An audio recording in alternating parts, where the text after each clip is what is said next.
All right, James. So the name of the game is Battle, by the way. It's a nice, simple, but effective title. So now we're going to, Fortune.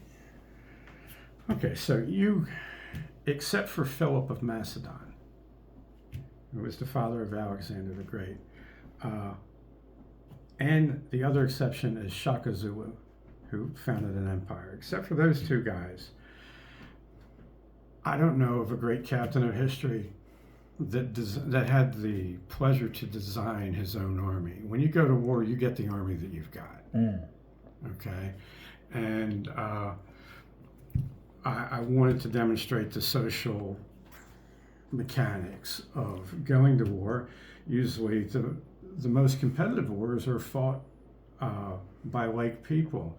It's the English Civil War, the royals against against Cromwell's people, the American Revolution. That was very interesting.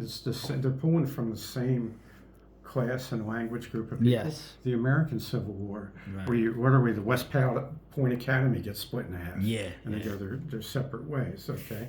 Now, Caesar and Pompey, the Roman Civil Wars. These are going to be more competitive wars. You get other big wars, like let's say Alexander invading the Persian Empire. Well, you'll have the fortunate side and the less fortunate side. Historically, the less fortunate side is usually the attacker. This changes in industrial warfare, so this goes out the window after like 1914. Okay. So, okay, and the machine gun. So this doesn't. It's no good for industrial warfare. You'll have the fortunate player. We're going to find out who that is right now. Okay, so I'm going to cut the deck. Okay, and now you pick a card, take your other hand, and just grab any half of this deck. You could grab everything but the bottom card. You could grab the top card. You could grab halfway through whatever you want. And this is how you cut it. And you flip it over and you show me what that card is. You show the camera what that card is. Okay. 7 spades. Okay. 8 of clubs. So who's the fortunate player here? I think you are. No, I'm not. You're not. I'm the top of the dirt bags. Okay, you're in the right high mob here, you're a spade. Okay, so the social structure of the card deck goes with these coins. Spades are royalty. Spades means swords. That's right. It doesn't Spada. mean shovels. Okay? Right. And shovel. Hearts means cups. That's the nobility. Okay? So you're the fortunate player because you pulled spades. So you'll get most of the resources. All right? We've got these coins here. This is your social resources. We had 5 dimes, so you get 3 of them. We've got an odd number of pennies and only 1 nickel, so I get these 2 pennies to your 1 nickel. That sucks. And we both get the same size mob of idiots. So on the high end, you're doing slightly better than me. All right? You've got, these are your elites. These are your spades. Okay? The dimes are your hearts. The nickels are your diamonds, and the pennies are your clubs. The clubs are wands, clovers. They're the lowlifes. They're the people. They're the peasants. The peasant army. Diamonds, that's the merchant class, the mercenaries, the professionals. Hearts and dimes, and we use dimes to represent the hearts here. These are your loyalists. So you get 3 quarters of parliament, and you get 3 of 5 and I get 2 of 5. I get no professionals. You have them, and I just have these 2 dirty bandits right here. And then we have our mass of low morale people here. As the unfortunate player, I'm usually historically the attacker. Alexander the Great took 35,000 men against 1 million when he invaded the Persian Empire. The problem that the fortunate player has is he tends to be less organized at the top. The king, King Charles, or King George, or the President of the United States, whoever is the fortunate person that has most of the resources, or the King of Kings of Persia, saying what? That dirty Macedonian barbarian is attacking me. Does he know who I am? Oh, yeah. Okay, so his court is going to be disorganized. So his quarter will start on tails. So in this, these coins are used for morale, for your manpower units during battle. Heads means fully moralized. Tails means demoralized. Okay. Once tails takes a hit, the coin comes off, and your officer cadre has basically been annihilated. Oh, jeez. Okay, and all you got is a mass of confused men. Me, as the desperate player with the initiative, my band of fanatics are more organized, but I have less resources down here.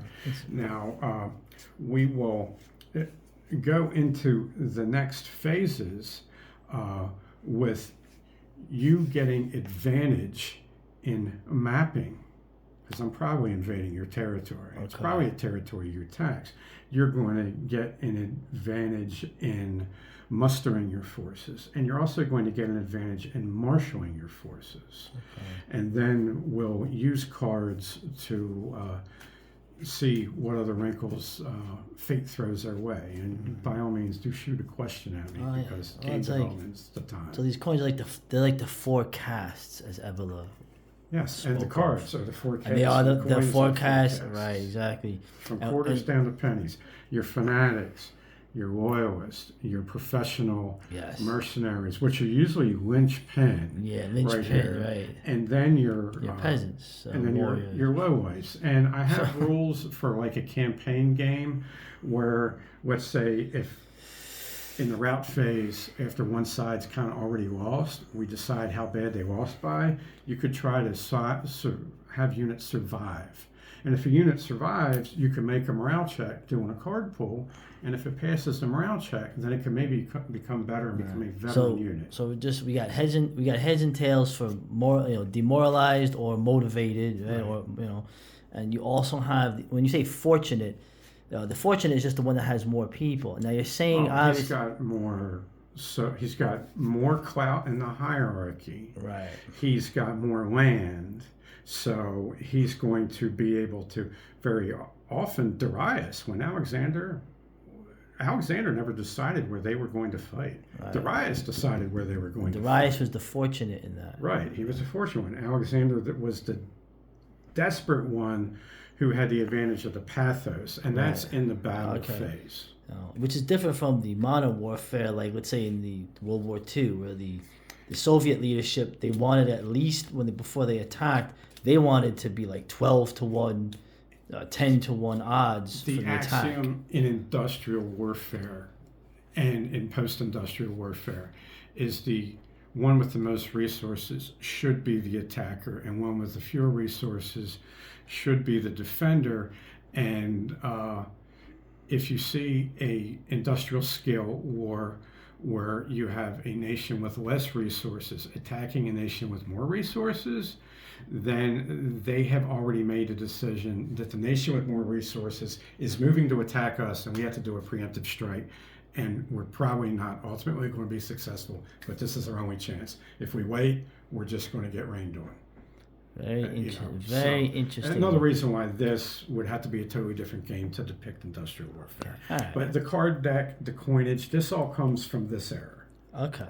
Interesting. Very interesting.